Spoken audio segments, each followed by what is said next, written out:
One thing that really rang true that Terrence McKenna has always said was that mushrooms are easy on beginners. And then obviously, the deeper you go, the harder they get, the more challenging they get to you personally.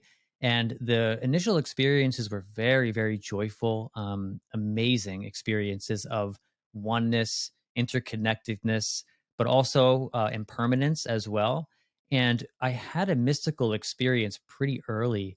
And it to me, that's the experience that really just catapults it to the next dimension because there's a lot of people that have great experiences that are therapeutic where you can address personal issues and family stuff and all the things that are bothering you within the physical world. But I feel like the mystical experience is really the experience that does all of it for you. It recontextualizes everything. And these so the very first time I felt that, I I was an atheist and um I was very nihilistic at the time as well because a lot of times with atheism comes nihilism because you're looking at the world systematically in a way that's very surface level. You're looking at the physical material nature of reality and you're sort of um, basing your foundational value on those things, and that's what I did. And then when I felt the first experience of oneness, interconnectedness with that spirit, that thing that you can only refer to as God, the thing they told you couldn't exist, throughout school you're learning about science and math and history, and they tell you that these things aren't real, magic, and just this absolute oneness and unity, because we live in this duality here, like we live in this weird dual nature where we describe things with language and we break things down. But then when you have this non-dual type of experience, it just shifts everything, and it shifted my entire life. I reprioritized everything that was important to me. um, and one of the messages initially that it told me was, um, bring your loved ones here.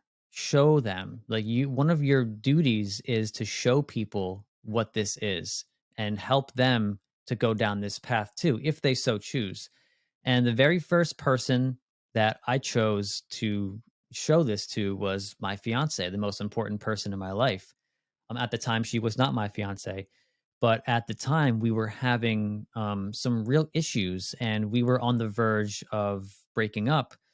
And we basically said to each other, we know we love each other, we know we want this to work, but there's something blocking us, there's like something in the way, like some sludge that we just can't navigate our way through. So I had pointed to my safe, which is where I had kept my mushrooms at the time, and I said to her, if you really want to make this work, there's this dramatic thing we can try here, we can try mushrooms together.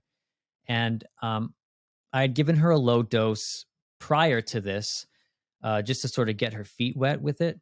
But there was no profound mystical type interconnecting experience for her. It was just like, the floor turned into worms and the walls were breathing and all that stuff, which is fantastic.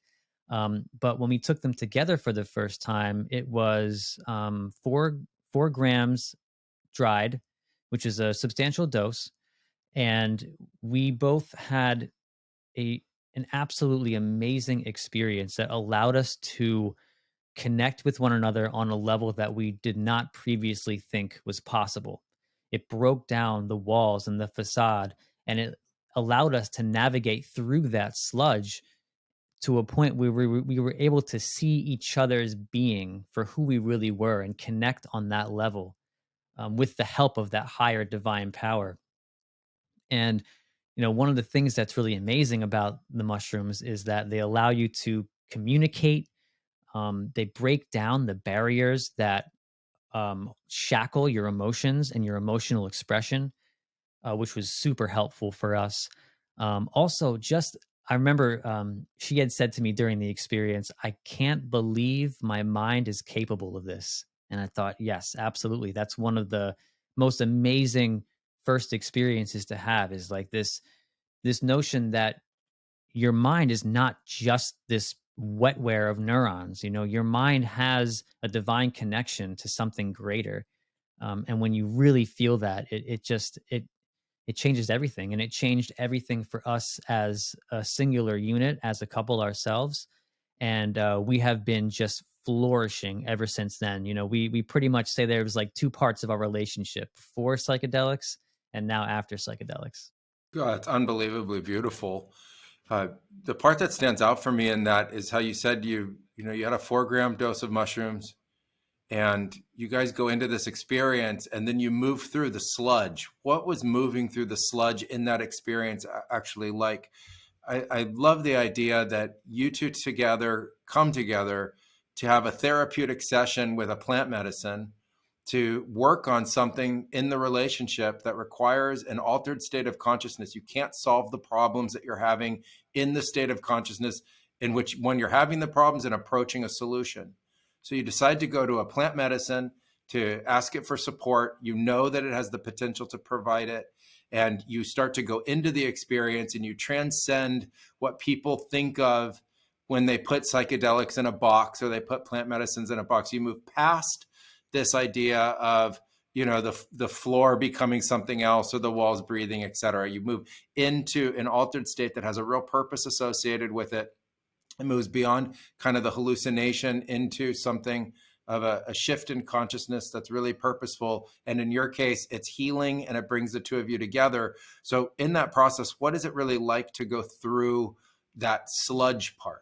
Well, before you get to the sludge part, the come up is definitely a difficult experience, especially when you don't really know how you're going to act, how you're going to react with the person that you're with. But then when it starts to come on, um, the moving through the sludge part of it is breaking the paradigms that you thought were in place. And like you said, going to a plant medicine that, under our current culture is very taboo. You're told that there's no way that this stuff is medicinal. It's going to rot your brain. People just use it in party settings. And when you start to allow the substance to do its work on you and you submit to it fully and you surrender to it, what we experienced was what I was calling the sludge. It's like the walls that we put up ever since we're young. We build these walls brick by brick by brick according to our experiences and our traumas, and they're so deep. And when you realize that that you can just push that wall over with a single finger, it's not powerful. It does not have power over you, and you discover who you really are. That's where the rubber meets the road. And if what we did was we were able to have that experience together. So we were able to both see ourselves for who we are inside of our true being, and then we were able to identify that true nature, our soul or spirit, whatever you want to call it, in each other. And when you can connect on a level like that, you can move past all of those things that were built up brick by brick. And it just allowed us to communicate in a way where there was no judgment, where we were able to share our true feelings without feeling like there were going to be dire consequences.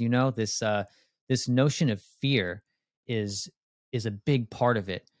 We're afraid of everything in this culture. Every little change, every little shift in idealism or paradigm, we feel like is going to crumble the lives around us. And I think that fear really holds us back. And really, that fear is like the hardened concrete in between each of these bricks. It holds it all together. And when you can dissolve that fear, that's when you really can just push that wall over and realize that we can connect on this level where there's no judgment. And also, a big aspect of it is sharing in the experience of the divine. That is so powerful. I mean, having a divine experience by yourself is just life altering. But when you're able to share that with the person that you care for and love most in the world, it changes everything. It reprioritized our relationship as number one. That was, I think, an important part of it was our priorities were all messed up. I've heard Joe Rogan, he compares it to like a computer desktop, where all of your folders are jumbled, the files are all over the place. And that's like what it was for us. And this experience helped us to put all the files into folders, clean up our desktop, and that very first position, the top left corner, it wasn't the recycle bin anymore. It was our relationship. That was the folder that was at the very, very top. And ever since then, it's been that for us. We've prioritized each other and each other's happiness and fulfillment over everything.